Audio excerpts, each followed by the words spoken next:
A very good evening to all of you.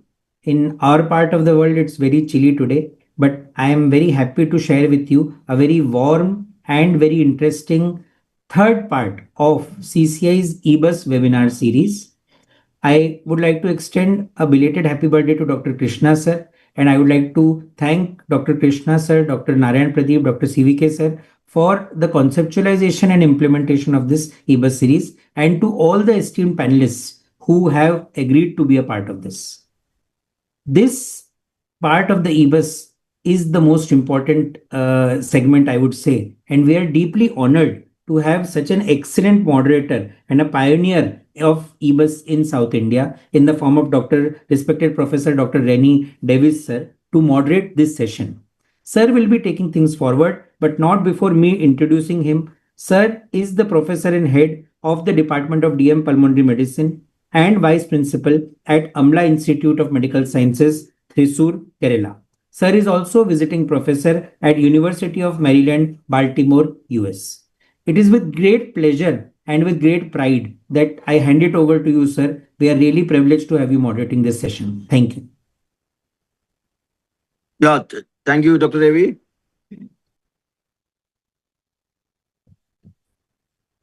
Am I visible and audible? Yes. Yeah. Today we have a beautiful session, the EBUS step-by-step guide, and the topic will be delivered by our Manas. And as you all know, Manas Mengar is the GM Pulmonary and Critical Care Medicine, and he has got the fellowship in IP from Thailand, and as well as EDARM from Switzerland, and also the gold medalist and MRCP from UK. And we are blessed with his presence. And he was previously at Fortis Hospital and Jupiter Hospital, Thane. And also RGMC, he has got enough assistant professorship over there at the Thane. And now he has shifted to the KIMS Hospital, Thane, as a senior consultant pulmonology and head of the interventional pulmonology session. And we are blessed with his presence for today. And he will be guiding you step by step with the EBUS. Over to you, Dr. Rennis Davis. Thank you.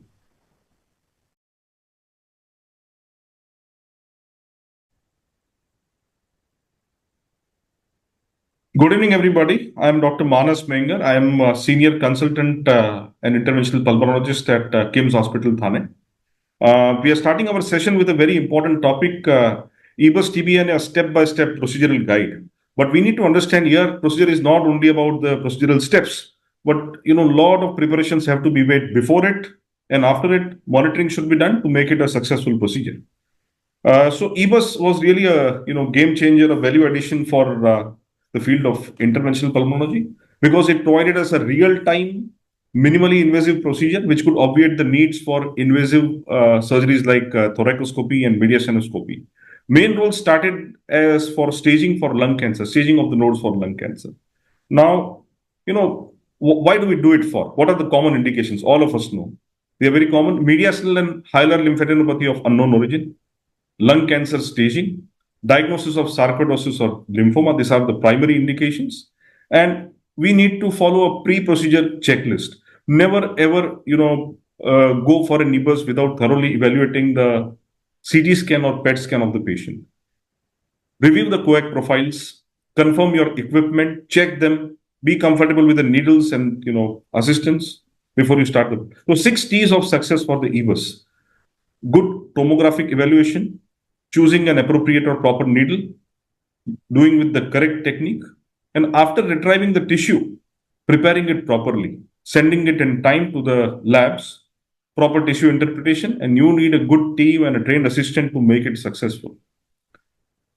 We need to understand our equipment thoroughly because it's not that simple, like a routine bronchoscopy, to make the procedure successful. Now, why we are stressing so much on the pre-procedure part is because it's just a diagnostic procedure. It might not be covered in the insurance for most of our patients. And the cost, I think most conservative will be around 40 to 50,000 just for the sake of diagnosis. So when we are going in, we need to select a proper patient. We need to do the procedure in the correct way. And we need to come out with a diagnosis. So scope, it's nothing but a miniature ultrasound probe with 7.5 to 12 megahertz frequency. And to adjust that probe, our camera has to be, slightly moved from the 0 degree position. So it will be ranging from 10 to 35 degrees, depending on scopes of different companies. Now we have needles along with the scope. 21G is bigger. 19G is also available. Bada hai to behtar hai. It will give us better course and maybe better diagnosis, especially in some studies show for sarcoidosis. But that reduces the flexibility. So when we are sampling the, interlobar nodes or hilar nodes, things become difficult. 22G is considered as a gold standard for cytology as well as molecular staging. 25G is highly flexible. I have never used it, but maybe we'll try it once I, choose a patient, an appropriate patient for transaortic sampling. We also have balloon to improve the contact of the probe with the tracheal wall. Saline is instilled. Balloon is made up of the latex, and it is for good acoustic coupling. Now, these are the parts of the scope. We just need to remember there is the distal end, which has a larger outer diameter. The prototype was Olympus, which was 6.9 mm. Then you have the insertion tube. Insertion tube is the part of scope which can be inserted in the airway. Okay. So outer tube diameter, the remaining part, it is less than the distal part, which is around, say, 6.3. And the entire length of the insertion tube, usually it is around 600 to 620 millimeters, that is 60 to 62 centimeters. Now, we need to understand what we are going to see, what our probe sees, how our needle is going to come out. We need to have this orientation, and that comes with the practice. But this is all about the theory. Now, you see, we attach, attach our probe to the tracheal wall. So, field of view of ultrasound, the US angle of view is 50 degrees. The camera, it is around, say, 30 degrees oblique in this prototype scope, and the field of view of the EBUS camera is 80 degrees. Needle exits at an angle of 20 degrees from the plane. Plane means, you can say, the tracheal wall. It has a 2 millimeters to 2.2 millimeters working channel. 6.9 diameter mm is the diameter, as I already said. And you have the camera systems, optical system, which is forward oblique. This is the latex balloon. You need to apply it properly to prevent any air bubble, which can actually reduce the acoustic coupling and affect the quality of the vision you get because of artifacts. These are the different scopes. As I mentioned, diameter is from 6.9 to 6.3. Working channel is from 2 to 2.2, and the length is around 600 to 610 mm. Now, field of views, you see the two columns over here, 100 and 45. So 100 is the, this is the field of vision of your optics of your camera. And 45 degree is the, angulation at which you will be able to see the airway. So normally with a routine bronchoscope, we see it with 0 degree. Here it is 45 degree. This was the one in 1970 maybe, the Pentex one. Now we have UC 180F, which is 35 degrees. And Fujinon enables it to be 10 degree. Depth of penetration 0 to 120 is with the Pentex, 2 to 50 is with the Olympus, and 3 to 100 mm depth of penetration you can see with Fujinon. And you have multiple frequencies which you can use for changing the quality of vision as per your requirements. So higher the frequency, better the quality, but the depth will reduce. To make this complicated picture simple, we will go with the picture B. It is your needle, which is quite specialized structure. This needle is designed for safety as well as to enable you to retrieve a better sample. You have needle adjuster, you have a stopper, you have a sheath, you have an aspiration port and a stillet. You also need to understand some basic principles of ultrasound, how artifacts can act. I will be discussing this part in detail later on. These are the artifacts. The first one is reverberation. When your ultrasound probe is not in the proper contact with the airway wall, you see this reverberation artifact. Then there is called there's one artifact called as tadpole tail. When your ultrasound passes from a hypoechoic to a hyperechoic, hypo to a hyperechoic interface, and the reverse occurs when it's passing from a high impedance to low impedance area. So there is a This is the depth. Depth can be improved, gain can be improved or changed. So what is basically gain? Depth is to visualize, maybe get a better focus on the structure you want to sample. What does the gain do? Improving gain will not improve the contrast, will not improve the distinction between the two different structures, but it will make it brighter. So you can adjust it as per the requirement and things you require. Now we also have the Doppler modes to check for the blood vessels, which can be there inside the lymph node, around the lymph node, which we need to avoid it to prevent the complication of bleeding. We have a power Doppler, we have color Doppler, and there are different scanning methods and angles. Power Doppler is very sensitive for detection of blood flow, especially to check for the blood vessels within the lymph node. Blood flow is visualized here as red signals, but direction of blood flow, for that we need to switch on to the color Doppler mode. So when the blood is flowing towards the ultrasound, we will get a red signal. When the blood is flowing away from the ultrasound, we will get the blue signal. Next step is anesthesia and position. My training has always been under the local anesthesia, maybe with plus or minus mild sedation, depending on the cooperation of the patient. I prefer to give instill local lignocaine in the glycothyroid membrane. That significantly improved the patient comfort, has reduced and also reduced the coughing. But we need to be very selective from patient to patient. In a high volume center where we are where we have to do a lot of procedures, or in a busy setup, general anesthesia always will reduce the time, and it also will give better control during the procedure, which will lead to a better high diagnostic yield and better cough control. Moderate sedation, faster turnover, but requires meticulous topical lignocaine. You cannot overdose it. Airway access, I will prefer definitely a larger size tube when I'm going, number 8.5 ET tube, or a largest size LMA possible with me. Positioning, definitely supine with slight neck extension, which optimizes the maneuverability of during the procedure. Now, lymph node mapping. We need to understand this point that one of the main indications why EBUS is done around the world is to staging for the lung cancer. It has a good sensitivity, as I already mentioned. 94% is the sensitivity and accuracy of the EBUS procedure, and a PET scan has a 12 to 16% chance of missing a possible malignant lymph node. So this is where EBUS has an important role. It is so we need to know the distinction between. We need to define the distinction between different stations.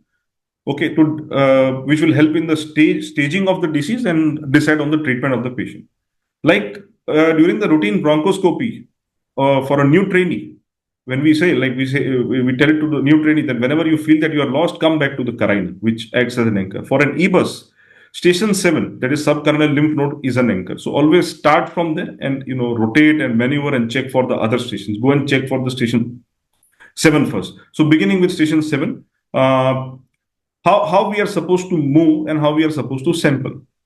For a patient, for example, in a patient with lung cancer, mass on the right side, always start from the N3 nodes. So if I want to sample the lymph nodes to stage a lung cancer for a patient with right lung mass, I start with the left-sided mediastinal nodes, left lower paratracheal, left upper paratracheal, then subcarinal, and then going on to the right mediastinal nodes, which are N1 nodes.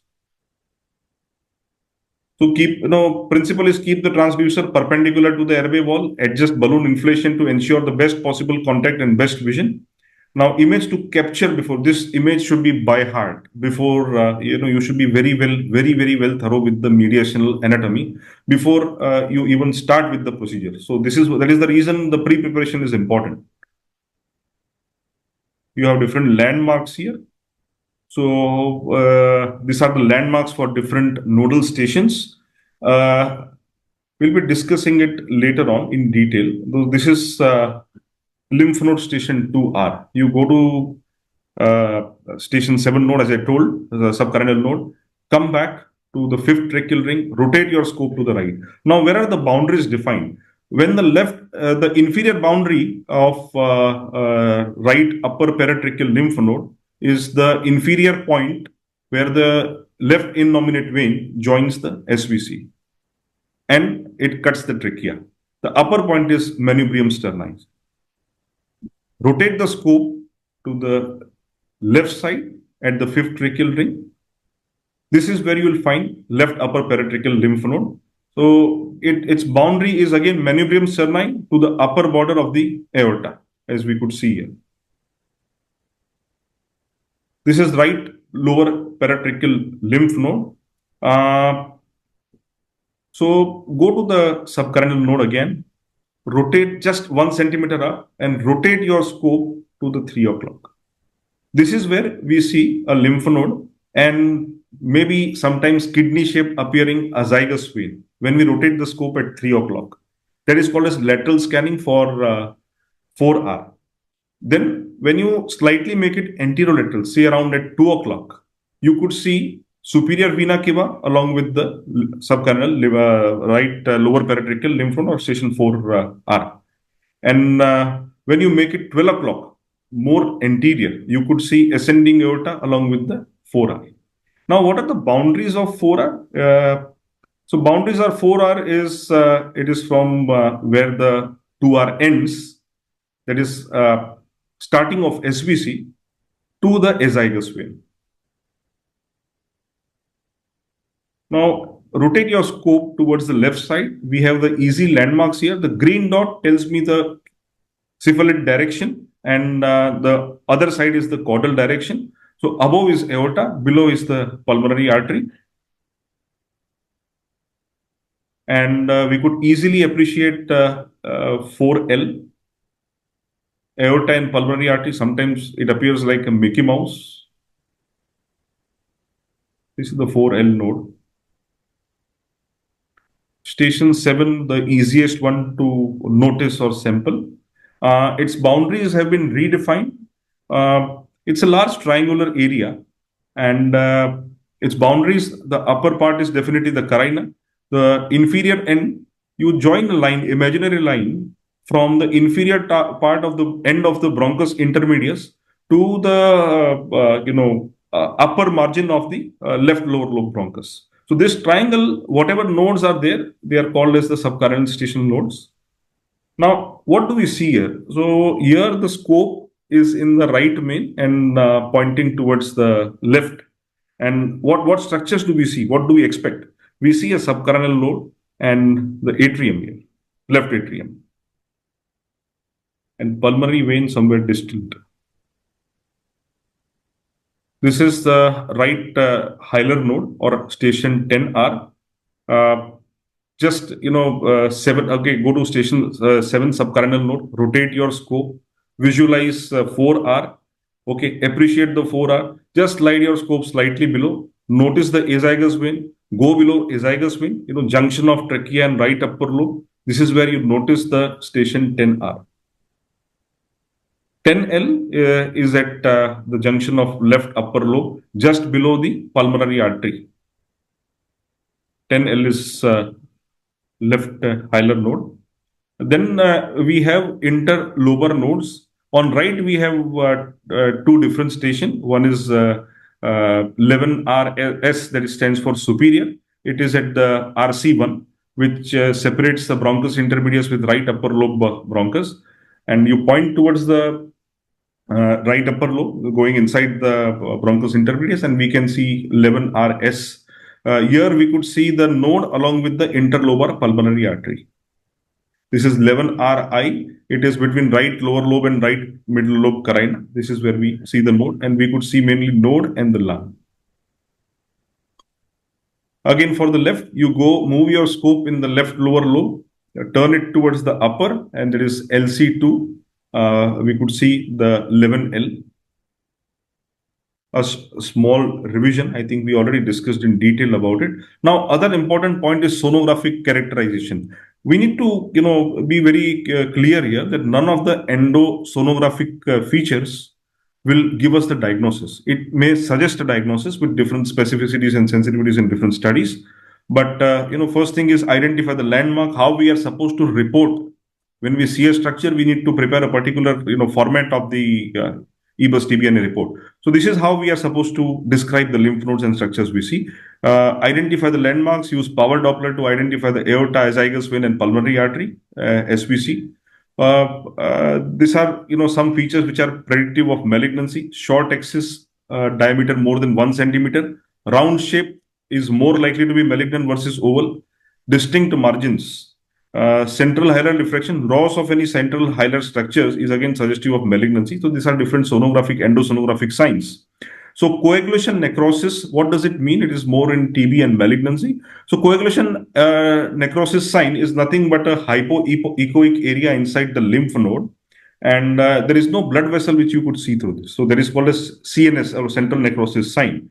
Then these are B is the central hilar sign structure where we see a linear flat structures within the lymph node. They may or may not be vascular. More the node is heterogeneous, more it is likely to be malignant and less of benign. Now in sarcoidosis, we could see homogeneous conglomerate of the nodes. They are we could distinctly see the margin between the different nodes. Then we have blood vessels, central intranodal blood vessels, which are more suggestive of the benign. And we have a new feature called as elastography. Basically, what is elastography? It measures the stiffness of the different structures. Okay, so color coding has been given for the different stiffness. Blue is for the most stiff, green is intermediate, and red is for the soft structures.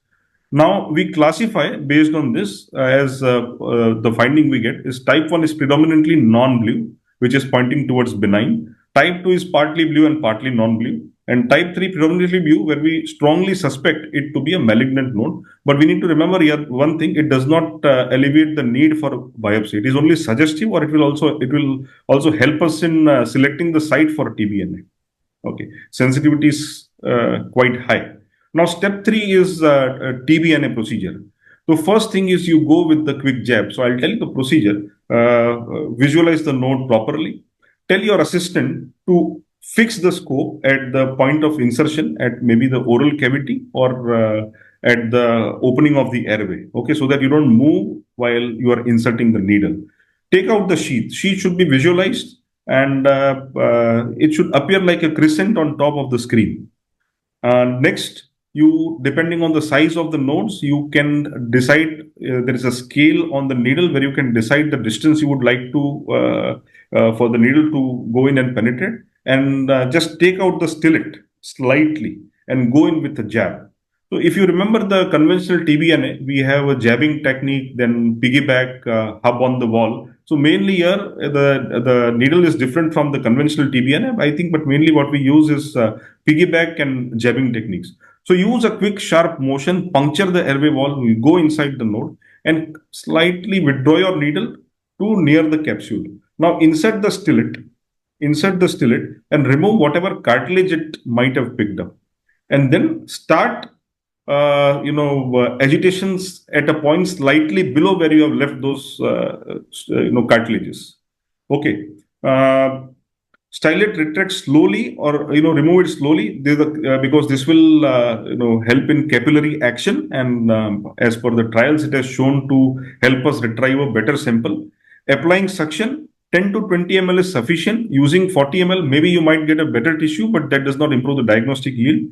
Agitation is in-out motion. So go in with a strong jab, come out slowly. Go in with a strong jab, come out slowly. So you can have a 10 to 15 rapid jabs, and there is no point. 5 to 20 has been the permitted range. There is no benefit which has been found on increasing the number of jabs. Now there is another technique called as fanning, which might improve the diagnostic yield. What is fanning? Fanning is when you take the needle slightly near to the node and just adjust the lever and try to change the plane of insertion of the needle. So these are some of the videos. I could not get better videos out of it. But see, go with a strong jab inside, come out slowly, go again strong. Now I didn't go to the end of the node because Doppler showed large vessels which were present at the interface. Now here I have used the lever and selected a slightly different plane.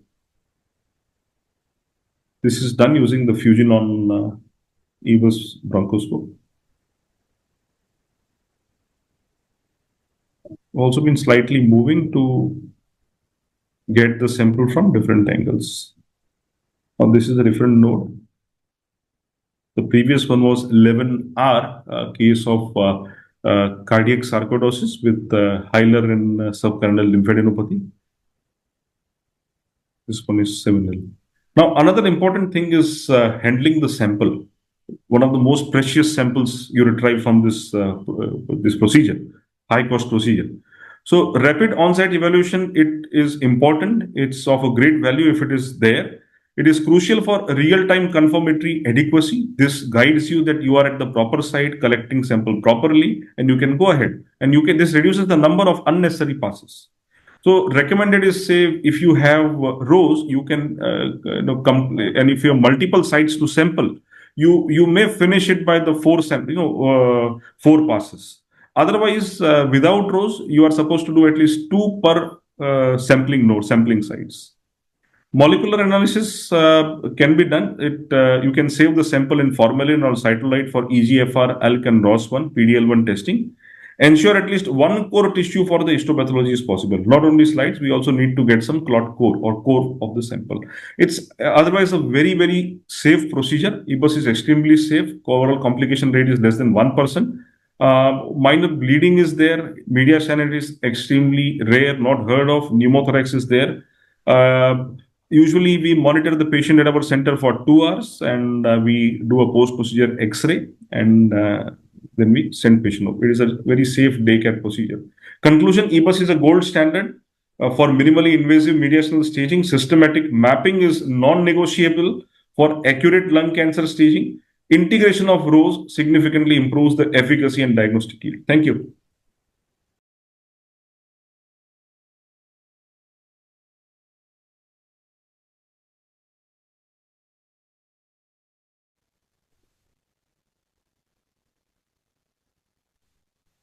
Yeah, Manas Mengar, that was an excellent, brilliant talk by you. And regarding the EBUS step-by-step approach for a better yield and the diagnosis and the treatment. And today we have the blessed group of panelists, brilliant people. My senior, Dr. Ujjwal Parakh, is a senior consultant and my mentor from Gangaram Hospital, New Delhi.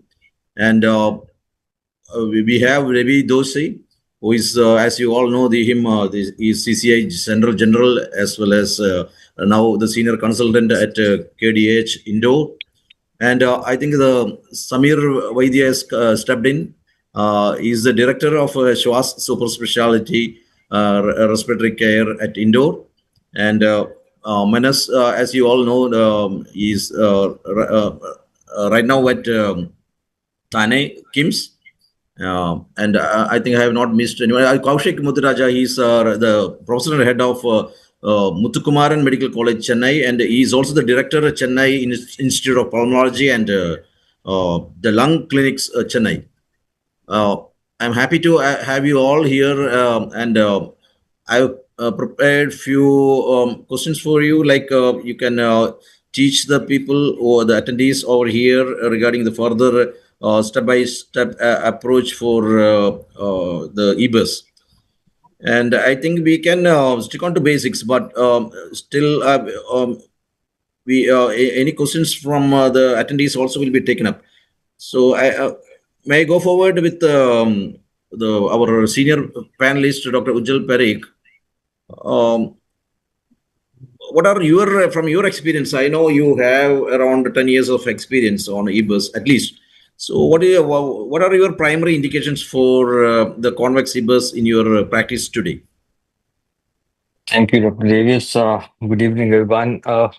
It's not 10 years, it's been 16 years now. Good. So we started in 2010. See, the primary indication for EBUS, linear EBUS, would be an undiagnosed mediastinal lymphadenopathy to be generalized. It's a generalized statement, but we need to divide into two, whether we are trying to diagnose a benign disease or a malignant disease. If ever initially it was developed to diagnose and stage the lung cancer or metastatic diseases. So that was the initial purpose of this. And in this, staging of lung cancer becomes a very important part of the diagnosis and planning of the treatment. So, right staging of the mediastinal lymph nodes stations positivity is important to make a correct staging of lung cancer and thereby deciding about the treatment. Second thing is to restage. If the patient has received a treatment and there are certain lymph nodes which are present, so restaging of the mediastinum may be important, because then if we have downstaged the cancer, and then the patient may be amenable to a surgical resection. Third would be to diagnose the possibility of metastatic mediastinal lymph node involvement. So these are three basic indications for malignancies. Then comes the benign conditions where we are trying to diagnose. In our country, granulomatous diseases are much more common. Tuberculosis and sarcoidosis, it becomes a bigger chunk of our diagnosis. So these are two important diseases which we are trying to diagnose. Not only diagnose, we are trying to find out what all therapies may be required, especially in cases of tuberculosis, whether it's a sensitive or a resistant kind of a tuberculosis. So it becomes a very important part of the diagnosis of tuberculosis also. Then, if we extend the indication, then some of our cases have been where we have had masses in the mediastinum, or they have been lung masses which are close to the airway, which are approachable by a linear EBUS, so they can also be targeted. And then there are people who have tried aspirating minimal pericardial effusions, minimal pleural effusions for the diagnostic purpose. So majorly EBUS is for diagnosis of mediastinal lymphnopathy of unknown origins. Good, brilliant. I think we can add on to the infections also, right? Tuberculosis, fungal, all the granuloma. Yes. So yes. And sometimes lymphomas also can. I missed it, or you missed it in your. I probably thought that is part of our malignancy workup. The lymphoma is obviously the very important part, and there are certain challenges in diagnosis, but EBUS definitely helps in at least initial part of the workup. Good. Dr. Koushik, you are here, right? Hi, Rennis. Yeah, good. In this suspected lung cancer, when do you prefer this convex EBUS over? We are going ahead with some pre-EBUS era. We were going ahead with the CT guided biopsy, right? Or in the post-EBUS era, we are going with the navigational. So, yes. Where is the place for this convex EBUS in suspected lung cancer? So there is a clear-cut area where this convex EBUS is preferred over CT guided and navigational. That is especially when you have a tumor along with nodes. So if you want to do sampling of the tumor as well as stage the cancer in the same setting, then probably conventional EBUS is the choice you should go ahead with. And second, CT guided biopsy is it's exclusively for diseases with no nodal involvement and mostly peripheral lesions. And with the advent of navigational bronchoscopy, I think it is very clear that if we combine EBUS along with navigation, convex EBUS along with navigational bronchoscopy and radial EBUS, I think that could also be done in a same setting. So I think, and when you take disease population, COPD, you cannot do with CT guided biopsy because it is high risk to do CT guided biopsy in COPD patients, especially smokers with COPD and lung cancer. Again, EBUS has a preferential role there, and also even in tumors with central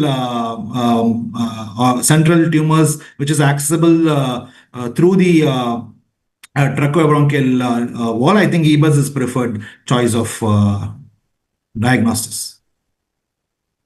And also when the radiologist is not so experienced, right? Yeah, that is also there. But but one thing is, like, if your navigational bronchoscopy is not available in your center and you have a peripheral lesion sitting there without any nodal involvement, I think you can go for a CT guided biopsy if the lung is healthy. Yeah, good. And Dr. Samir, are you tired on the day after your administrative work? No, I think the lights are not good. Okay, you were late. Good evening to all of you. May I ask you, how do you approach this EBUS in patients with only the, isolated mediastinal lymphadenopathy? Yeah, sir. So basically, most of the time, the patients who come to me for EBUS are those with isolated mediastinal lymphadenopathy. Because if there is any other source or any other focus, usually it is targeted first. And the patients, they come to EBUS only when other modalities are not so easily available or they are not feasible. So first thing is always, sir, we have to take a good history, whether it is going towards a tubercular case or like having fever, weight loss, or if there is a suspected lung cancer or a tumor like or a sarcoid disease. So first thing is history. Then also we most of the time everyone does a check bronchoscopy first before performing a EBUS TBNA and collect secretions also for the microbiological workup. And the first and foremost I forgot to is the proper reading of a CT scan or image of the PET scan or whatever is the modality available. Because with the appearance of the CT, we come to know a lot about the pathology, whether it is inhomogeneous, how is the contrast uptake, and where is the exact site, what is the size of the lesion. So considering all these things, then only we go for sampling. Yeah, good. Dr. Ravi, would you like to perform the EBUS routinely for radiologically normal mediastinum and if you see central tumors on CT? Well, sir, central tumors usually carry a higher risk of mediastinal lymph node involvement. NT and N2, N3 involvement is much more in them as compared to peripheral tumors. So with EBUS, we have a modality which is more safe. It is superior to our radiology in that it has a higher sensitivity and specificity as compared to our CT and PET scans. And if we go in a very orderly way, like N3, N2, N1, then we can definitely achieve better results in staging central tumors. Not only that, but also the NCCN and ACCP guidelines, now they recommend that in your central tumors, centrally located NSCLC, and even if your PET is negative, then too you should try to see the mediastinum with the help of EBUS and stage it with that. So definitely in central tumors, in patients who are having tumors more than 3 centimeter size, or if they are clinically N1 to N3 disease, we have a diagnostic query, then we should prefer going in for an EBUS in such central located tumors. Good. Doctor, I may ask Manas, the speaker of the day, how do you decide between this EBUS TBNA and the USB-FNA in specific stations? What's your line of going ahead? I think both are complementary to each other, but we need to make a good study of the CT scan as I have always been mentioning throughout my lecture. So lymph node station, 2, 4, 7, 10, 11, they are EBUS favorites. Then lymph node station 7, definitely there is an overlap. 8, 9, and if I want to sample adrenal liver, definitely EUS could be a valuable tool. That is the depending on the lymph node size. Now there have been scenarios where patient's airway was not stable. Patient was intubated, and patient had a lymph node, patient had a mediastinal mass. It was not a node, but it was a mass adjacent to the airway and the esophagus. And in such patients, I will prefer sampling through using EUS. There was a patient with a large subcarinal mass which was compressing both right main and left main. So rather than disturbing that airway through airway, I would prefer doing it through EUS. Good. Do you prefer your gastro colleague with you or you go alone? Usually I do it alone, but occasionally, yes, I do. When I want to sample 8, 9 or adrenal or adrenal ones. That's better. You learn from your colleague and then go ahead. May I go back to our Ujjwal sir? Sir, what imaging findings on CT or PET CT influence your sampling strategy? Before we go ahead and do the procedure, it's very, very important to closely understand the CT scan or a PET scan if it is available. because that gives us an idea of what we are trying to diagnose and what areas we can approach.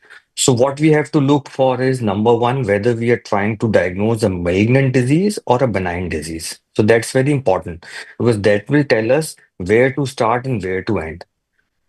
Second, if we are considering that there are lymph nodes, then we need to see which all areas or which all stations or lymph nodes are involved. What is the size of the lymph nodes? What is the architecture of the lymph nodes? Whether they are looking solid, whether they are looking necrotic or heterogeneous, because that will change our strategy and where what all to be sampled. Then we need to understand whether these lymph nodes are closer to the primary lesion or not, because in case of malignancy we need to stage the disease, and in that we need to approach whichever lymph node is the farthest first, or the N3 lymph node first, so that we do not, when we are taking the sample, we do not upstage the disease. So N3 has to be approached first, then N2, and then N1. This is the sequence that we have to do.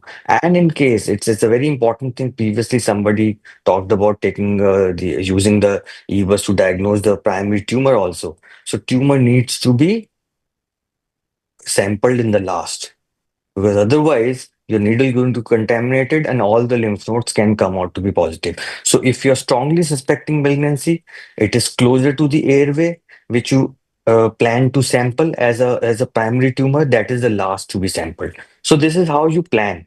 Then if you have the PET scan, then that will tell us whether the lymph node that you are trying to target, or the target areas are, whether they are SUV high is there or low.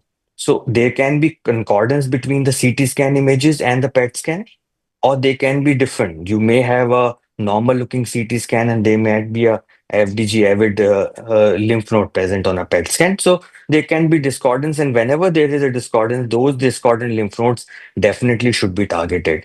Then if there are FDG avid lymph nodes, whether they are small or they are large, they all need to be targeted. So that's the importance of PET scan.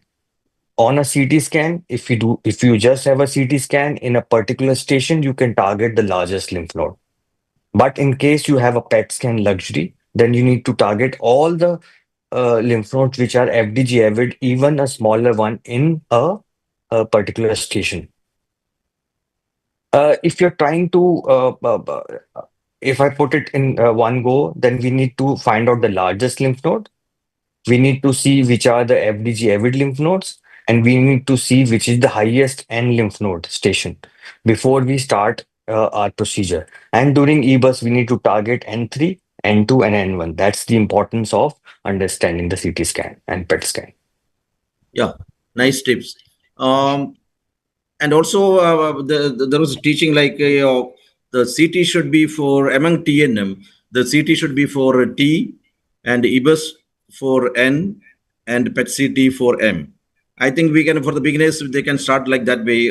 They should screen any nodes with EBUS, and that gives the more results rather than the CT. That's mainly for the tumor characteristics, and PET CT mainly for the staging, even beyond the mediastinum or the thorax. So I believe what you're trying to say is that even if there is a PET negative lymph node, right, and we are suspecting malignancy, we need to sample that. That's absolutely valid point. Right. Thank you, sir. And Koushik, do you follow a specific lymph node mapping sequence? And if yes, why you go forward like that way? Just unmute, Dr. Koushik, Muthu, Raja. So it's mandatory to follow the sequence, especially when you are doing it for staging, either it's upstaging or downstaging. It is mandatory. You should definitely look for N3, that is contralateral nodes, and make sure there is you've finished sampling the contralateral nodes for two reasons. One is, once you have a N3, then which means the whole idea of doing staging is whether to find out this patient is operable or inoperable. So once you have a N3, then there is no other need to do other samplings as well. So you can also stop the other sampling stations like N2 and N1. Doesn't make sense. Once N3 is positive, it is N3 is positive. Second is, if you're doing N1, N2, and N3 in the reverse way, you can also have contamination from the needle, which can sometimes cause your false positives thinking your N3 is positive and you may not be able to give a surgical a clearance for this patient. So the ideal cases and the guidelines also suggest that you do N3 first, that is contralateral, then you make sure you do N2, that is subcarinal, and then because even subcarinal is right now considered as to be operable tumor, so N2 is also should be very clean, and then your N1 on the same side, either it's a mediastinal or hilar. So that's the pattern you go with, and that is also as per the TNM staging and principles and ACCP and ESTS principles. Yeah, Muthu, I feel like the Western people, they change the needles on each node. Yeah, so it may not be possible in our scenario. Yeah. To reduce the contamination. That's contamination. all. So even more scrutiny is required in our population. We definitely have to make sure N3 is finished first. Yeah, right. Yeah. And one more thing, like you all discussed, even if it is PET negative, you definitely have to do the sampling if you find a node in your EBUS screening when you're doing for malignancy staging. Yeah, correct. And for beginners, we do have some tips like all the double-digit nodes starting from 10, 11, 12, 13, 14 on same side will be N1 and near the tumor and on the same side. And all the single digits coming up to 2 on the same side will be the N2 node. So you can take all N4, 7, all single digits as N2. And the contralateral or the supraclavicular on same side will be N3. So that way you can stage the disease and do the FNA from the higher nodes first. May start from N3 as Koushik have told, and then go to N2 and then N1. Beautiful. May I go to the next our panelist, Samir? How do you prepare this high-risk patients? Because being pulmonologist, you have to take care of their basic COPD or hypoxia, or if they do have some pulmonary arterial hypertension. Do you have some protocol for these kind of respiratory failures or hypertension, pulmonary hypertension? Yes, sir. Most of the time, like those COPD patients have or the lung cancer patients, they have a COPD and the hypoxia is a problem. So the approach is, first thing is always consent and talk to the patient properly. Tell them that this is invasive procedure and there can be a bit of hypoxia, or there can be, and I personally tell everyone that patient safety is foremost, and that we cannot continue doing procedure despite persistent hypoxia or if patient has a danger of respiratory failure. So first thing is consent, sir. Then a good prior nebulization, maybe IV steroids, and proper talking to the anesthetist, telling him that he is having a COPD or he is having a baseline hypoxia or maybe a raised CO2, and in that condition, what do not over sedate or do not give a deep sedation, and just a mild sedation. Go in quickly, find the node and take samples. So these are the basic things. Just that we have to be very quick many times, because EDAC is also a problem in many COPD patients. The trachea, it collapses, and that becomes a problem because sorry. Dynamic airway compression. Yes, sir. Secretions are there many times in COPD patients. And as far as pulmonary artery hypertension is considered, most of the time I would not prefer doing an EBUS or an invasive procedure if the pressures are like more than 50 or 55 and they are very high risk patients, and then suddenly if procedure related complications happens, then that is a very big problem. So prior talking to the patient and prior talking to the anesthetist is the biggest step, I would consider it. Yeah, right. And I think these days. Sorry. Yeah, Manas. Yes, I just would like to add one more point to whatever Samir said. For such patients, maybe HFNC use could facilitate patients with ILD and where EBUS is required. Bad COPD, patients of sleep apnea. That adds to cost, and that is again. I think these days use a nasal airway in patients of sleep apnea for. Manas, these days we are getting a portable, the combo stuff, the HFNC and the non-invasive ventilator can be, both modes can be used. So these kind of patients, I think we can take up that portable ones at your bronchoscopy suite and do the EBUS in this kind of patients. I think Dr. Ujjwal sir has to have some comment. So one thing first, if we suspect a patient who is an high risk patient, we need to take the help of an anesthetist. So we are doing it under better sedation or better anesthesia. So local anesthesia is out there. Then we need to understand whether this patient we are trying to diagnose is a benign disease or a malignant disease, and how much risk we need to take. Third, probably when when we are trying to diagnose these patients and we are suspecting a benign disease, then probably a quicker procedure would be to do an EUS, or Right. Yes, sir. so that will be a quicker procedure. In a hypoxic patient, that is much more safe way of approaching the mediastinal lymph nodes than a EBUS. So these are No. 3 points which I wanted to Good. say. Good. Thank you, So, sir. Yes. Dr. Ravi, what's your preferred strategy for sedation? Is it a more moderate sedation you do? Do you prefer, or you go ahead with the GA for all? And why you do like that? Sir, I think Ujjwal sir just now very well elaborated it, that if it is a complicated case, we have certain high risk points which Dr. Samir enumerated, then definitely GA would always be the procedure of choice. Generally, also GA would provide a lot of comfort to the operator. But as far as costing is concerned, and suppose it is a very big station 7 or an obvious 4 hour, then we can attempt a sedation. But given a choice to me, definitely going under general anesthesia would be much better with a laryngeal mask airway. The anesthetist takes care of a lot of issues which go on during the body physiology when the EBUS is going on, so we can concentrate more on the procedure. So I feel that is one very big advantage which anesthesia provides. Yeah, right. But if you go for GA, only the stations 2 or 12 will be difficult. You have to take out a little bit of endotracheal tube out and then the screen, right? LMA would be better. LMA will be, yeah, you are preferring LMA. That's good. Yeah, good. And Dr. Manas, do you have any specific checklist you insist before going ahead with any EBUS procedures? Yeah, definitely, sir. As I mentioned, 6 T's, thoroughly go Yeah. well to the CT scan, check your equipment well. You need to have everything in place.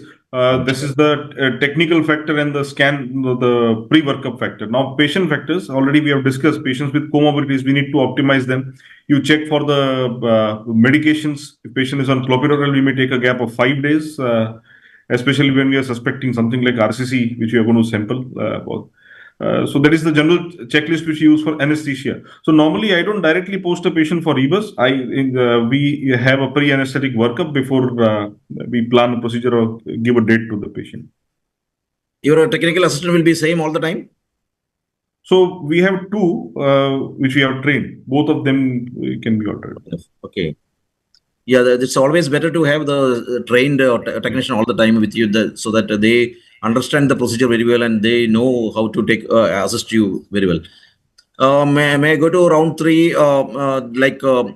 Ujjwal sir, what will be your needle choice? We have 19, 21, 22G, 25G, and we have all VC shots, Procor. What's your choice from your experience of 16 years? Please give me liberty of commenting on the previous questions also.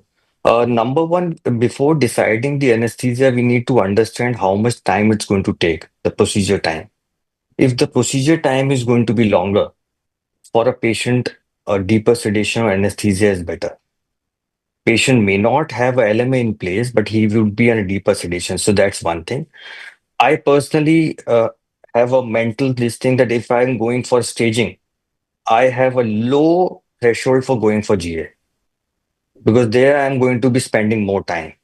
So in case I'm just doing a diagnostic one, then quicker one, local anesthesia is very, very good and sufficient enough. But if my procedure time is long, so that's very important to assess initially whether your procedure time is going to be long or short. So that's very, very important.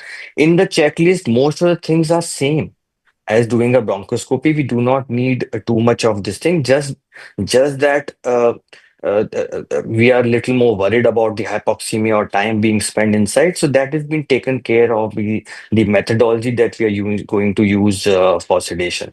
So that's it. Now coming to the question which has been asked to me this time, so needle. It's a very interesting thing that most lot of needles have been developed, but my personal choice in the if you talk about the gauge is 20-1. This is a workhorse. It does all the work. If I have not to use any brain, I'll use 22 gauge needle in each and every patient. But because it can give me adequate sample, it is very easily maneuverable, and we do not have any issue with this. But in case we are not getting sample from the 22 gauge needle, I might be using 21 gauge needle or 19 gauge needle. Or in case I need to have a bigger, more tissue, more histological architecture of the lymph node is important for me, maybe I'll go for a 19 gauge needle. In case I'm looking at lymph nodes which are smaller, which are close to the vessels or highly vascular, then in that situation, I'll be tempted to use 25 gauge needle. But most of the work can be done by a 22 gauge needle. So that should be the primary needle that we should all be using. Good. That's right. And regarding sedation, when I started, I think for all beginners, it will be better to do it under GA so that you can concentrate on the technique of EBUS step by step, as Manas was telling. And later on, you can choose or individualize, as the Ujjwal sir was telling. Like you can go ahead with LMA, then you can go ahead without LMA, and you can do it, or you do it under conscious sedation, and you can individualize. Your experience goes on with every 50 or 80 cases. So that's good. And regarding suction, Dr. Koushik, do you routinely use suction, or when do you prefer a slow pull or no suction? Am I audible? Yeah, right. Yeah. So a couple of things when it comes to suction and slow pull. See, always my technique is I do the first pass without suction. So understand how the node is, how the yield is, whether we are getting good yield or if there is any ooze in the needle. So once you have that first pass understanding, then you can always decide whether this node needs more suction, or if it is more vascular, then you won't put more suction because it's going to have a very bad yield. So you'll follow the slow pull technique in those cases. So suction, again, you can start with 5 to 10 and then go up to 20, and depends on your yield again. So that is what is you should follow. First pass, I generally don't use suction to understand what is the node characteristics. And if it is also having a high vascularity in your EBUS screening, or if there is a vessel very close or adjacent to the node, then probably you can avoid suction and do a slow pull technique. Well said, Koushik. And as you all know, the delegates, a pass means you are into the node and then out into the airway. That's one pass. And my question to Samir will be: how many passes per node do you consider adequate in the absence of rows? So, sir, we usually take 4 passes, and it is for almost every procedure we take 4 passes. Just that sometimes there are 2-3 conditions where we are unable to take 4 passes. First is like patient is having hypoxia, or if there is an issue in respiratory thing, then only we restrict to either 2 or whatever. Second, many times another problem is bleeding. If the patient is bleeding per pass, or the field is becoming bloody after the passes, then we have to restrict. So mainly these are the 2 conditions where we have to restrict the passes. Otherwise, we usually always take 4 passes. But anyway, you'll be keeping the Doppler mode before you jab, right? So that you know yes, the sir. and all this stuff. Yes, sir. But still, bleeding happens many times. You're right. And also, sir, another thing is that mostly it is the setup or the city which I have work is mostly there are TB patients, very less for staging, and also usually 2 or 3 passes also they give the result. So TB is the yield is good. Yeah, right. And sometimes what I do is if the Doppler shows a lot of vessels within the node, I may not go with, I'm not so interventional. I just jab it where the vessels are less, and I don't go for panning or freeing. Just do your job and come back. That's good. And may I ask Ravi, what ultrasound features help you differentiate benign and benign from malignant nodes? Well, definitely, sir, that the ultrasound characteristics of a node help us understand like what is the shape. Is it a longer node or is it a fatter node? Usually those round nodes are more in favor of a malignant. So that is this thing called as the short axis versus long axis ratio. If short axis is less, then there is a more chance of being benign. If it is more, then it is more chance of being malignant. Then you need to look at the hilum or the center of the particular node that you are seeing. If you are able to see that the hilum is preserved, more chance of it being benign. But if you are seeing necrotic blackish areas, it is more chance of it being a malignant node. Then more vascular nodes on the Doppler, more are suggestive of malignant. And suppose if you have multiple nodes, then it could be tubercular matted lymph nodes. But the margins you need to see in them. If the margins are well defined, they'll usually be benign. Ill defined, they favor malignancy. Then the internal architecture is very important. The coagulation necrosis sign was told by Manas in his presentation. So benign will have a more of homogeneous appearance. Looking at them, you will see their innocence. But the malignant one will be having cystic or blackish areas in between. Calcifications may be there in some sort of malignancies. You have to be careful because we shouldn't try to touch the calcified part too much. Generally, the nodal size gives a good idea. Malignant ones are usually larger, sir. Right, Ravi, absolutely right. If you see a large round with well-defined margin, which is homogeneous, without much central hilar structures, and with or without some coagulation necrosis, anyway, you can think in the line of malignancy. Am I right? So that's a way for the people who can go for more jab and get for more tissue for IHC as well. If it shows like it's more malignant. Dr. Manas, you are here, right? Yeah. Do you have the luxury of elastography? Anyway, there should be Doppler, right? So when do you use all these modalities? How safe you can go with these modalities? So, sir, elastography, like I have used it for a limited time. Definitely, elastography, it helps us to check for the stiffness of the node, as Dr. Ravi has already mentioned. The stiffer, the harder one, it's color coded as blue. More benign, it is like the hilum is softer, usually there is red. So more of a green with red combination, red towards hilum points towards a benign etiology. More of a type 1, type 3 that is predominantly blue points toward possibility of malignant etiology.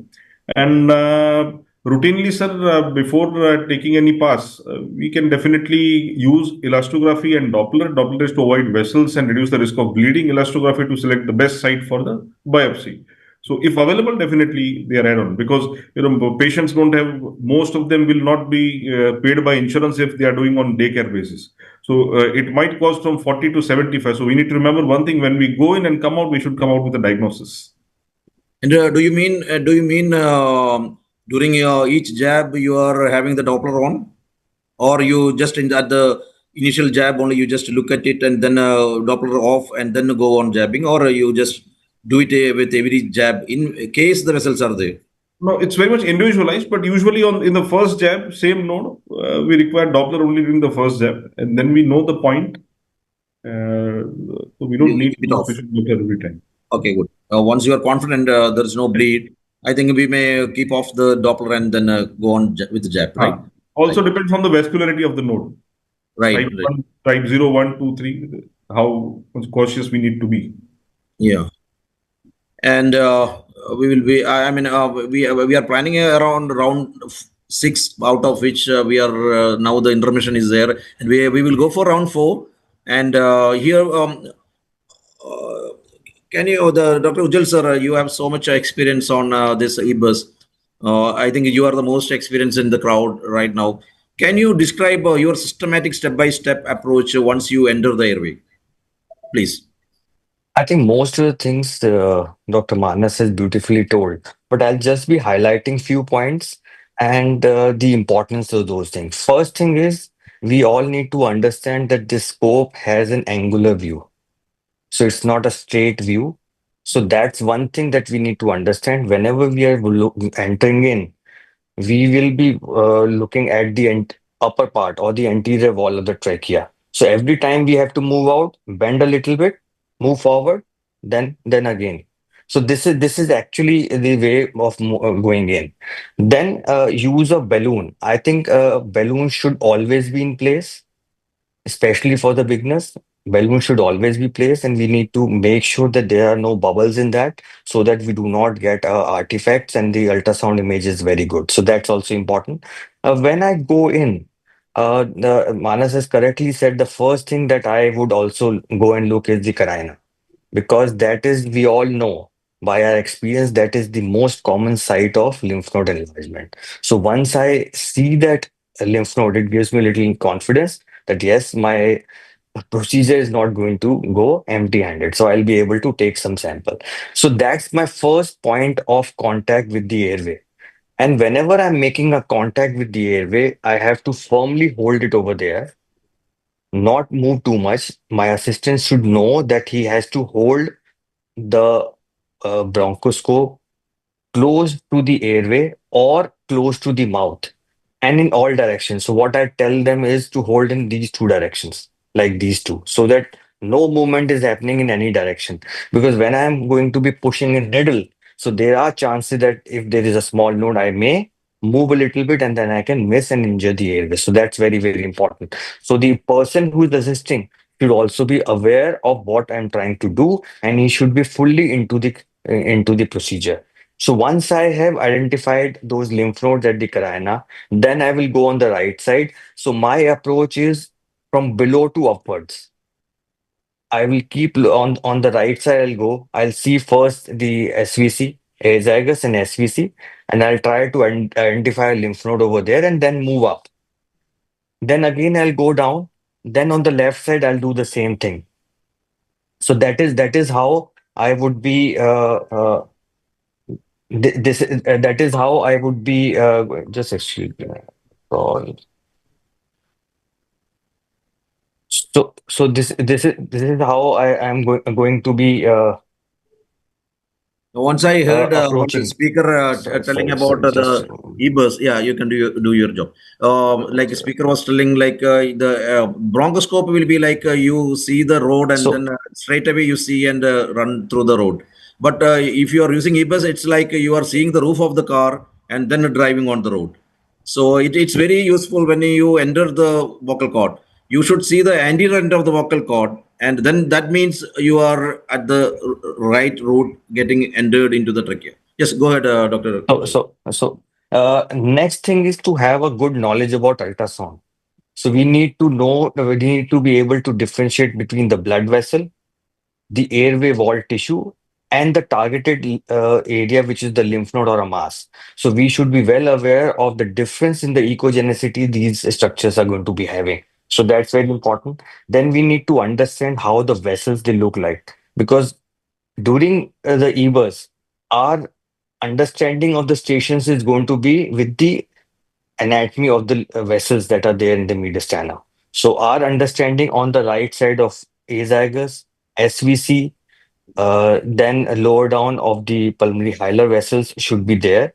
Then on the left side, we should be able to identify the left pulmonary, main pulmonary artery, aorta, and then we should be able to see that we are, when we are at the carina, we are able to identify that we are looking at the heart, where the heart is, and where we're looking at the lymph node. So that's very, very important. Lymph node size is important to identify. Whenever you are targeting, especially in the beginning, try to target the largest one. Do not try to be Shivaji, just try in the largest one, because that's going to be the most important thing and the highest chances of getting a yield is there. So once you localize, stabilize over there, stabilize the scope, then we need to understand what is the depth of the node. So that is going to help us put the stopper, which is going to prevent our needle to overshoot. Especially in the beginning, we should not be just leaving that liver at 4 centimeter. We should be putting at a particular side. I usually put at a 1.5 or 2, depending on how deep I need to go. So that is there. That will prevent us when you are putting pressure to overshoot. That will prevent the overshooting. So that's very, very important. Now, coming to the number of jabs, that all depends on how much tissue we are getting. You start with 7, 8, 10 jabs if you're getting good tissue, the good material, or you can increase the number of jabs. And once increasing the jab is not helping, that we get apply suction. So this is the basics of the steps that we need to understand when we are doing the procedure. Right. That's well said, Dr. Ujjwal. I think the people who are hearing should be might have become more confident in going ahead with the EBUS right now. And Dr. Koushik, how do you stabilize the scope in difficult anatomical positions? Right. Sometimes we encounter at 4L or sometimes at posterior paratracheal. So all these. Yeah. So there are 4 things which is in your control, which you can do. So number 1 is basically how you could move your wrist. Like your wrist movement is number 1. Number 2 is the flexion which is given by the EBUS company, like the flexion which you can use. Third is probably the balloon is probably the third things which you can use. And fourth is your neck or head maneuvers, which you can adjust the patient depending upon the site. Or probably sometimes what we do is we also try to push the trachea a little closer to the scope if the contact is not happening in a difficult position. This is something which we have learned. So the main thing here is probably is twisting your scope. That is the torque which you're going to apply. So that is the one which is going to be helpful to approximating the scope more than the flexion, because if you're going to put excess flexion, you have the risk of damaging the scope, as well as if you're going to put a needle, then probably that would also damage the sheath as well. So you should be very careful when you're doing excessive flexion. Be very careful that it can damage the scope. So probably the twisting your wrist is much more important in approximation. Number 2 is use adequate balloon. Don't overuse or over dilate, over inflate the balloon, because it's going to distort or keep your target little away from thing, and you can also have a balloon artifact in between your scan. So number 3 is like I said, you can adjust the patient head and neck position to see if you would be able to approximate and get more clear view of the node. And number 4, like I said, you can also try to push the trachea towards the scope, which in some very difficult situation, it has given us a better yield. So these are the 4 things which I would try and do to have a good yield or good procedure in a difficult anatomical situation. Yeah, fantastic. Dr. Samir, you're the director of your institute, and what are your tips for sampling small nodes, maybe less than 1 centimeter lymph nodes? Do you have any tips? It will be difficult. Yeah, it is a bit difficult thing, and preferably we usually do not touch or try to go in for a node which is less than 1 centimeter. At least it should be 1 centimeter, and more than that, even at a 7 or 4 hour, I think it can be still tried, and it should be tried. But if another station node is less than 1, I would not very willingly try to do it. That is the first tip from my side. The node doesn't know you are the director, and they don't respect you. Sometimes the size may be small, right? So another thing, there are 2-3 things, sir. Just that we need to take a proper angulation of the scope so that we can hit or we can see the maximum diameter of the scope of the node. I'm sorry. Even if the node is smaller, we should visualize the node in its maximum diameter. Second thing is we should be very careful in overshooting the node and not hitting the. We should not enter the needle with so much enthusiasm that it either crosses the node or hits another thing. And we should use a small needle. What I would prefer is, so these are 2-3 things which I would suggest. And yes, Yeah, that's an it will be excellent, better if Parakh excellent tip. sir will throw some lights. Yeah, excellent tip, because the fanning can improve the size sometimes from Yes, different sir. angle. It may The give you a agriculture bigger will node. change the diameter. Yes. Yeah, that's what that will change the diameter, and you wherever you're, comfortable, you can go ahead with the jabs. Yes. Dr. Yes. Ujjwal sir, would you like to comment on Uh, nodes? yeah, the comment on targeting these small nodes. There's certain small tips that we can all have. One is very nicely told by Samir that you need to identify the largest diameter and the safest area to enter these lymph nodes. Number one. Number two, whenever I'm targeting these lymph nodes, I do not target the center. I would start from a distance. So if the lymph node is this, I would actually not target the center. I would probably start from here. And if there are no vessels, then I get little few more millimeters to actually enter the lymph node. Right. So I will not be targeting in this area. I'll be starting my FNAC from this area. Am I clear with this? No, no, no, not Yes. much. Not much. Please, please, once more. So if this is the lymph node and this is 1 centimeter lymph node, so my needle is not going to enter from this area. It is going to enter from this area. So I will be able to get a longer length. If I enter over here, my chances are I'm going to go like this, Okay.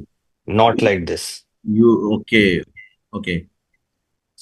You may, surpass the node and go. Yes. So there are very Get to why the we largest fear these diameter to go in. small lymph node. Yeah. Why we fear these lymph nodes? Because we may enter and then it's very Also, close to the capsule and then we are out of it. right, So right. that's it. So you start from this area Yeah. and then enter rather than from this area.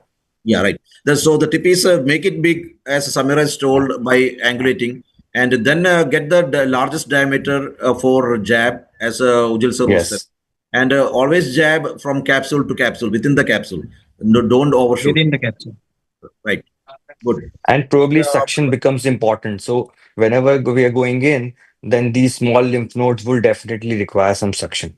Suction. Right. If no blood in the suction port.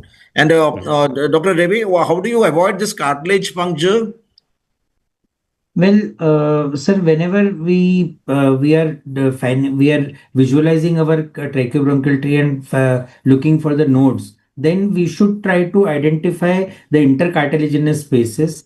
Particularly in that area where we are planning to take a biopsy, we should identify the curved structures, and the needle should be visually inserted in between the rings.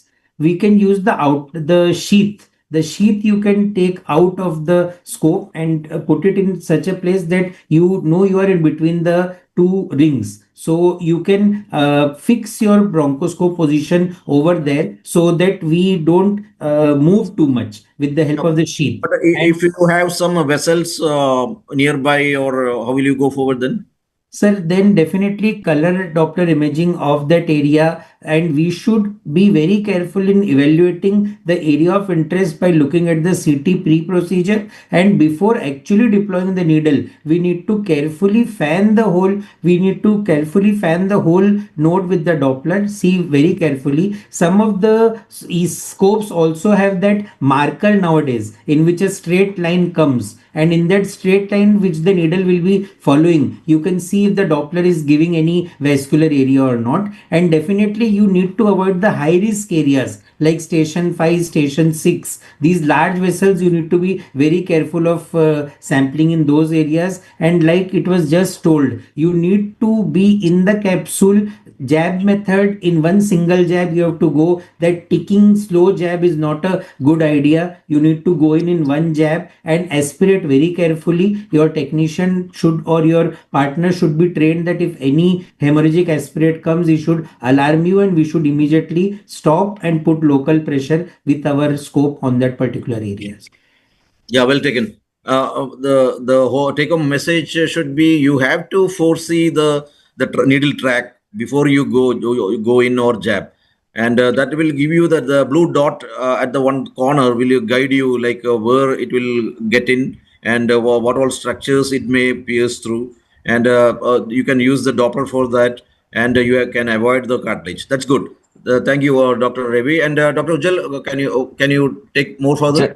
Sorry, just I just want to comment that it's not always possible to spare the cartilage. So it will come, and but let it be the first jab that you are making, first pass that you are making. You are hitting the cartilage and just removing that part. So make sure next time you are entering into the lymph node, you are entering to the same spot. So that you're not, again, not punching, but avoiding a cartilage puncture every time is not possible, especially in Correct. different angles, and a smaller lymph node is not possible. Will a balloon will help, Dr. Ujjwal? Balloon will help, but you understand. See, at times the angle is such that you just cannot avoid the lymph Yeah, node if you you have want to to. enter the lymph node at a relatively avascular area. Right, right. Manas, what will be your strategy when the first few passes yield very poor material? So, sir, in that case, we will have to check. One is node factor, second is patient factor, third is needle factor. Good. First thing, whether the position of node is difficult, I'm not able to flex or go in properly. My plane is not proper. We've already discussed those points. I will try to select my needle tract where I can get the maximum depth. Okay, I can use techniques where I can optimally use techniques of fanning and try to rotate and get the better sample. That is first thing. Other is patient factor. Patient factor, if patient is coughing a lot, maybe I can optimize that part. I can tell my anesthetist to give sedation. If patient, usually in small nodes, I prefer to be done under LMA. I might tell my anesthetist to give me one small spell of apnea where I need to go to a specific point. That is one thing. Other is I will check the needle whether it is bent or I will like to change to another needle of larger gauge. Maybe switch from 22 to 21 or maybe 19, whichever is feasible. And cryobiopsy, I have limited experience with this in selected nodes, but I would definitely like to check the vascularity of node first. Highly vascular node, I will try to avoid for the cryobiopsy. So, right, rightly said. And let us now move on to some clinical scenarios where you can, or the experienced interventional pulmonologists are all over here, and it's very, brilliant to hear from you all. Let me see if you the commonest ones, the TB, sarcoidosis. How do you approach EBUS in those cases, Dr. Ujjwal Parakh? Not in the unknown scenarios where like this may be a case of tuberculosis, lymphadenitis, or you may be suspecting with high ACE values or calcium, and then you feel like it's a sarcoid mediastinal lymphadenopathy. Do you have any different choices for going ahead or not? Right. So granulomatous disease, they make a chunk of our diagnostic Right. workup. So most of the cases are going to be granulomatous, either tuberculosis or sarcoidosis. Uh, Majorly, there is no difference, but there is definitely some difference in the approach that we should have whenever we are suspecting cases of sarcoidosis or tuberculosis. First thing is, when we are looking at a CT scan, we should be able to understand what we are expected to have, whether the more chances of sarcoidosis are. So it's a symmetrical, bilaterally symmetrical, hilar subcanal lymph nodes, then more likely to be sarcoid, especially homogeneous lymph nodes. And when there are asymmetrical or isolated lymph node, then we are more targeting towards tuberculosis. So this is something which we are before doing an EBUS we are doing. When we are doing an EBUS and then we look at a lymph node, we need to see whether it's a homogeneous or a heterogeneous lymph node. So that will give us some idea about what we should be doing. Important thing is to, even if we are suspecting granulomatous disease and we are doing it, we are getting good material from one station, that's not enough. We should be at least targeting two stations. That is important. We may miss some granulomas in particular station. It may be visible in the other one. So target again, even in a benign condition, try and target two stations. That is important. So that's an important a problem that a lot of people do. They just target a lymph node, getting a material, then they come out. So that's not the one thing. The other thing is that diagnosis of sarcoidosis is by exclusion. We are trying to exclude a necrosis. We're trying to exclude an AFB. we are trying to exclude a gene expert being positive. So actually, diagnosis of sarcoidosis is by exclusion. So do not forget, even if we are doing a sarcoidosis sampling, suspecting sarcoid, do not just rely on cytology. Do send microbiology samples also, because at times we have seen in tuberculosis there can be non-necrotic lymph nodes present. So that's important thing. Do not have few passes, take and enough passes, and sample must not only target a necrotic area. In if you're suspecting tuberculosis, should not be doing only in the necrotic area. We should be targeting the wall or the solid area of the lymph node also. So these are certain things that we need to be knowing when we are trying to take samples for these two and differentiating between these two diseases. Whether this CBNAT or NAT test will yield more from the necrotic area, or it's same wherever you jab? It all depends on the size of lymph node, I would say.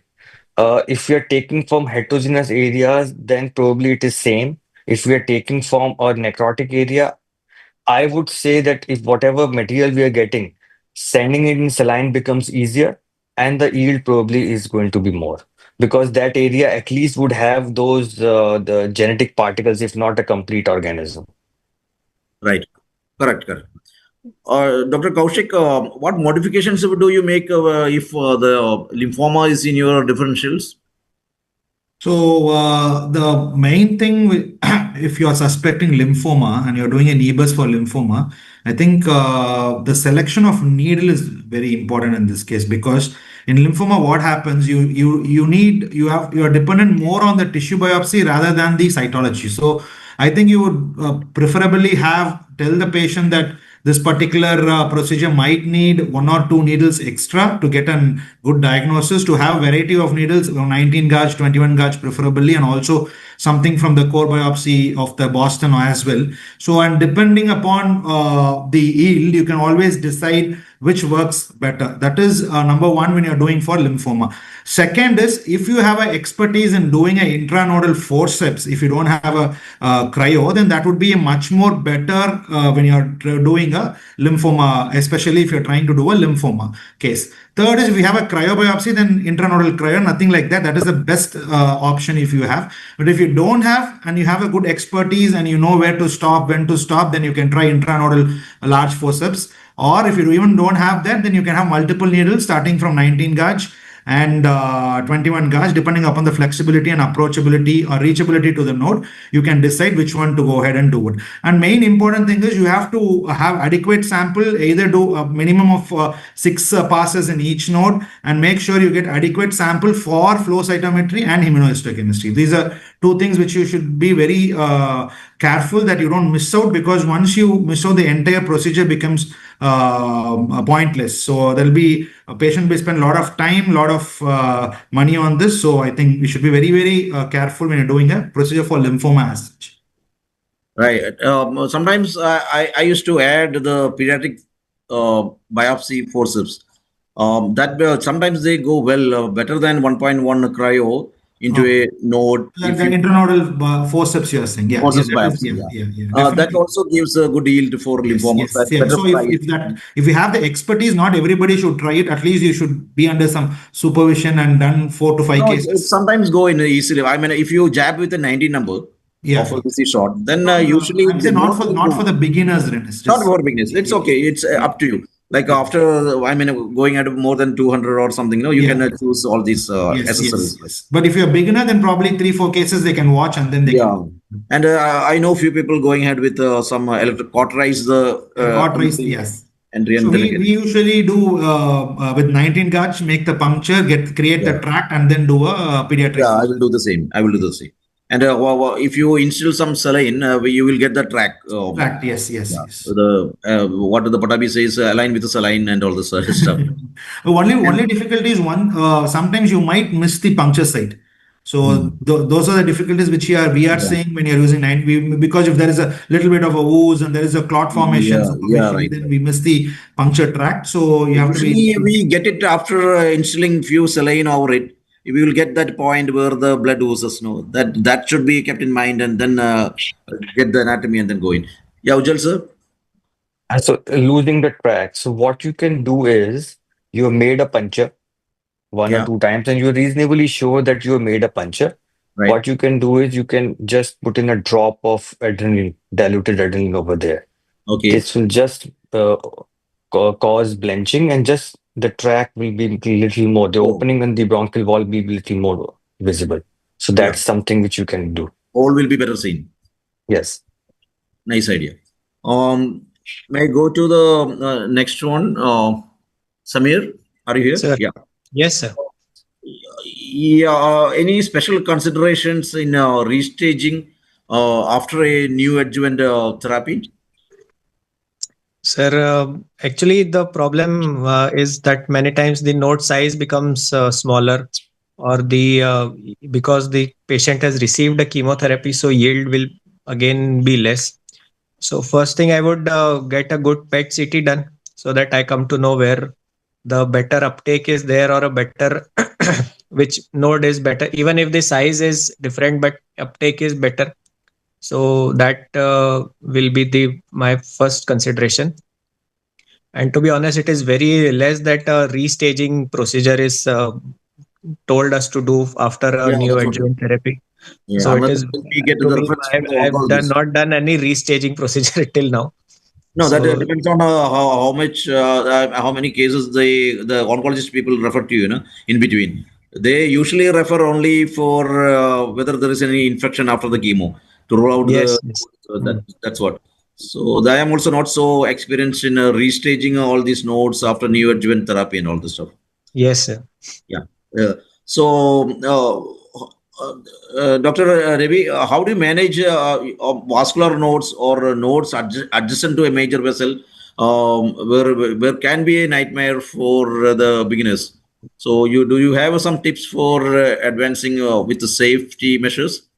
Sir, most important, I would say, would be your pre-procedural planning. You need to sit down, have a good look at the CT at your console, flip it, see whatever you want to say, but that image should be there in your mind. Anticoagulation management, as was told by Dr. Manas, you need to stop your anticoagulant well in time. Proper history should be given. The document should be checked. Not only history, even they should be checked.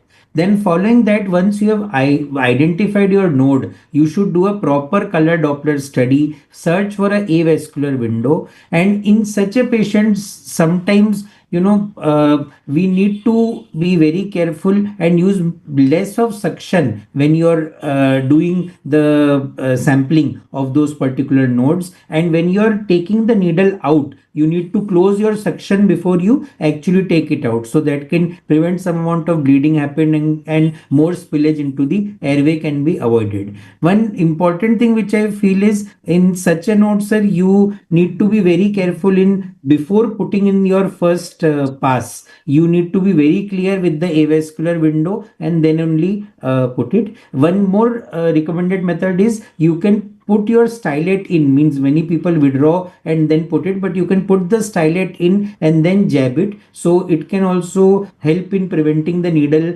puncturing the vessels. I think these are few methods. Yeah, that itself will terminate, even if the bleed is there, right? Well taken. Dr. Manas, what are the most common technical errors beginners make, and how can we can provide them with a useful tips? So always, I think biggest thing we are worried about is the scope safety, because any puncture in the scope will be costing lakhs, and maybe we don't know when the insurer is going to replace it. I'm not the expert, but I'm not an expert teacher, but I can just use the way we were trained. So first step, we were oriented with the EBUS anatomy, EBUS mediastinal anatomy. We used to get the hands on of the scope after the procedure, and we were oriented with the EBUS anatomy. Second step was we were given the scope used to be the screening of the nodes used to be done by the senior person, and they used to fix the scope. And we were given the permission to take the passes and sample the nodes. So that was third. And third step was going for the entire procedure. Now, biggest thing is what mistakes which my colleagues or maybe I must have made was using a force. in this entire procedure, we should never be using the force. It is never required. So if you are requiring the force, maybe you are creating problems somewhere. Sheath should be out first. That is what I will advise. Visualize and confirm the sheath first. And, if there is too much of flexion, you can slightly pull out the needle, visualize it, and then go for the pass. That's what I can advise. Yeah, that's right. Always, I think that should be kept in mind each step. No, once you were telling, I was just recollecting. The sheath should be always out, and then only you have to jab. Otherwise, if you take the sheath in and then you jab, then if it's a fibroscope, you will see a lot of black spots, especially with the Olympus. And then you have to lock, as Dr. Ujjwal sir was telling you, you have to lock the needle. How much farther you can go, that should be locked. Maybe if it's nearby, you can lock at a 2 or 1.5 or 3. That also should be taken into consideration. And the suction and all the things do matter when it comes to the real practical world. But I think you should go more safe to the patient first, and then go ahead with the safety of the machine also, right? And mostly it will take around 40-50. It's called privileging. 40-50 cases. Let them assist you, and then let them do it, and we will correct them. The intubation and going ahead with the node sampling and all the stuff. We will be there along with them around 40-50 cases, and then let them do it. Try maybe unsupervised, you can tell, but at least it will take 40-50 for each. So that way a person cannot just jump in and then do the intubation and jab. That's not so easy job. So well taken, Dr. Manas. And we are coming to the last round. Dr. Ujjwal, can you even if the complications occurs like the bleeding, how do you manage this during the EBUS procedure? To be absolutely frank and true, most of the times the bleeding is never a severe problem in EBUS. Even if there is a minor bleeding, it will stop. Reason being that if the bleeding is not from the airway wall, very close to the inner part, then bleeding is going to stop because it's not a very major thing. So whenever we are doing EBUS, we need to actually see the endobronchial view also and see that there, wherever we are trying to touch and do it, it's not a very vascular area. So if it is not a very vascular area, superficial vascular area, most of the bleeding is going to be stopped. Intranodal bleeding will stop with the tamponade only. So with the pressure of the tissue, it will stop. Then whenever we are doing a second pass, it's very important to spend some time and see the structure around it and look for the features which were same. If something changed, a distance between the node and the wall has changed, this means that some of the amount of hemorrhage has happened over here. Are you getting? So if this is the wall and this is the lymph node, and next time when you see there is some gap over here, this means some kind of a hemorrhage has happened over here. You need to be cautious, either stop or target some other area. So that is one thing. So always look for the ultrasound again and the features again. So that's important. A simple tamponade with a balloon is enough to control the bleeding. So in my experience, I've never experienced, I may have done around 5,000 or 6,000 cases by now myself. My institution has done more than that, but I've never experienced a major bleeding. It's just a very minor bleeding. Most of the time, by just a simple tamponade with the balloon, inflated EBUS ultrasound probe is good enough to control it in most of the time, because most of the precautions we have already taken. We have seen the INR, we have seen the platelet count, we have seen the status of his CKD. So we know that he is not a person who's going to be excessively bleeding. And then we have not been very adventurous. We have not been adventurous to ignore a vessel inside and then go in. So if that is so, then you need not worry about the bleeding at all. You do this, the other measures like cold saline installation, adrenaline, or hemostatics. Do they help, or just like in They our will not help because the bleeding is happening. See, inside? this bleeding is not happening from the superficial ones. Superficial ones, if it is going to happen, the temporal is good enough. So that's, in my experience, is not going to help. Yeah, right. Whatever is happening is inside the wall, and there you have hardly any control. Just a Yeah, pressure is enough. That correct. pressure of the wall on the lymph node wall is going to control the bleeding of vessel in between them. Yeah, correct, correct. That's rightly said. The Dr. Koushik, when do you decide to abandon the procedure? It's your decision, right? You are the main, I mean, the performer. And when do you take a decision? I'm going to end. I'm not going forward.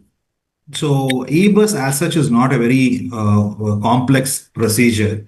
So touchwood, God's grace, we have not abandoned even one procedure as of now. But then there are few things which you have to keep in mind, that when you should actually consider abandoning the procedure. Main thing is if you're not able to control the bleed for any reason, like if you're irrespective whether it is your puncture or if it is a vascular puncture, and if you're not able to control the bleed, you're not able to secure the airway, then that is when you should stop the procedure, because patients safety is much more than getting a diagnostic yield. So that should be kept in the mind.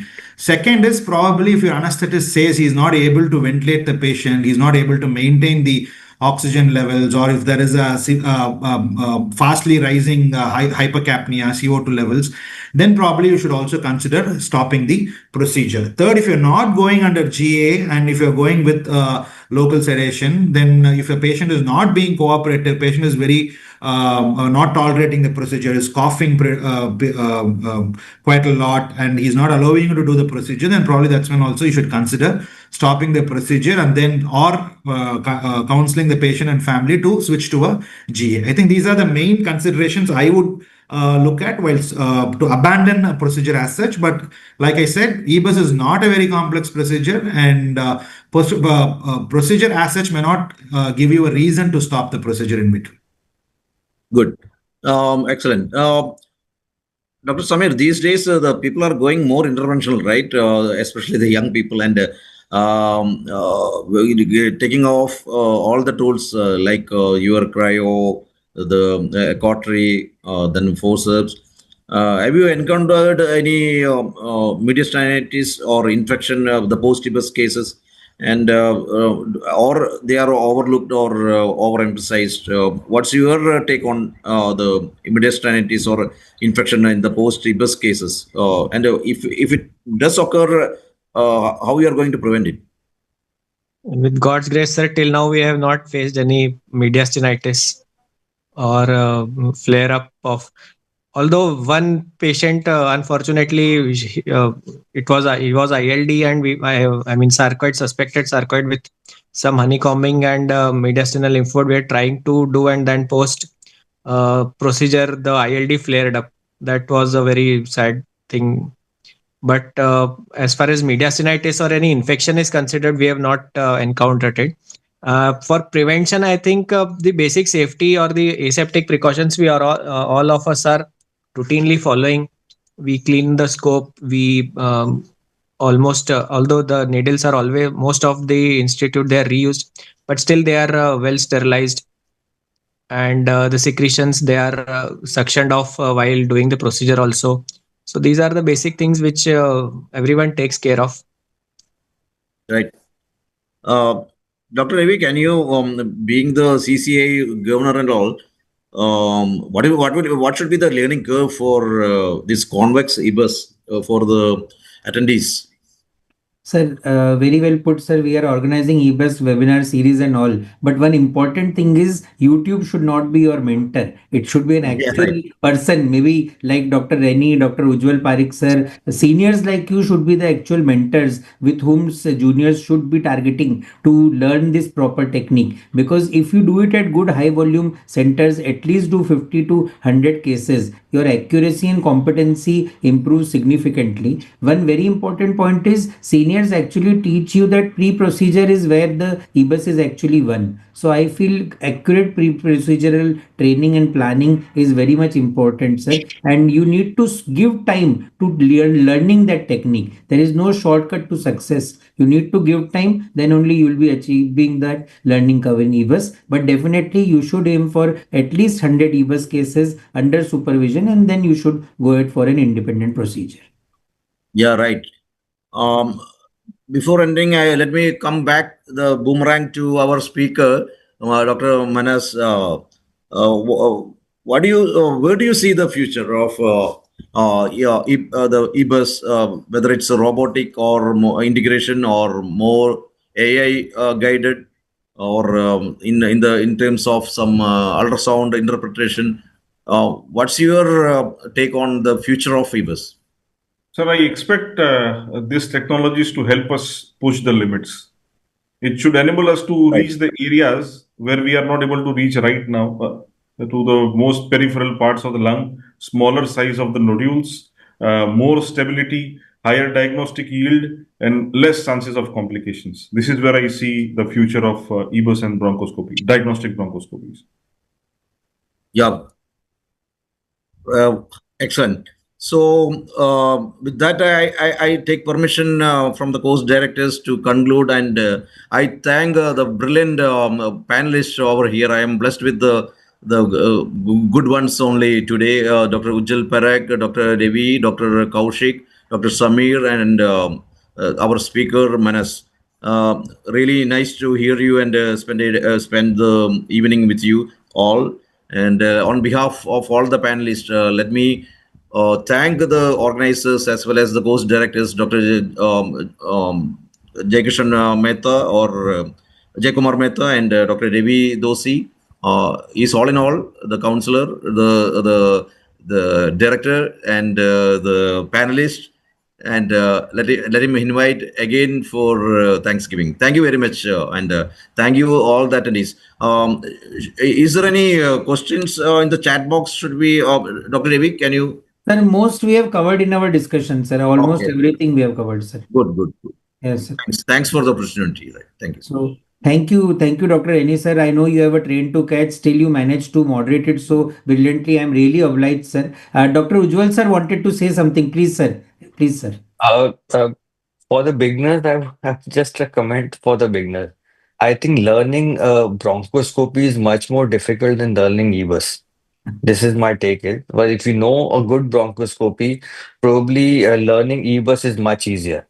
So I would say in EBUS, there are very, very less chances of failure and doing wrong than doing wrong while doing bronchoscopy and their procedure. So for beginners, learning bronchoscopy is first. If you're a good bronchoscopist, learning EBUS is just another thing. It's like riding a different car, upgrading yourself, nothing more than that, because everything, it's much more easy to do a procedure with EBUS because what you're doing, you're seeing, and everything is under your control. So I believe learn bronchoscopy first and then upgrade yourself to EBUS.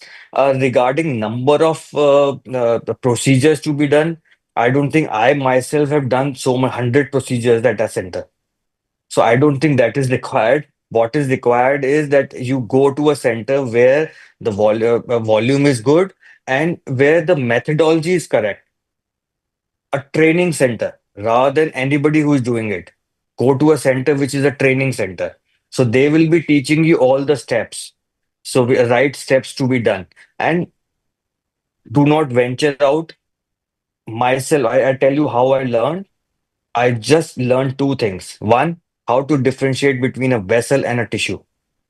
If I'm able to differentiate between a vessel and a tissue, the procedure is so very simple. Anatomy comes later on. Whatever, whether it's station 1, 2, 3, 4, 5, 6, 7, it comes later on. I need to differentiate between blood vessel and the tissue which I'm targeting. If I'm able to make it, the procedure is absolutely simple.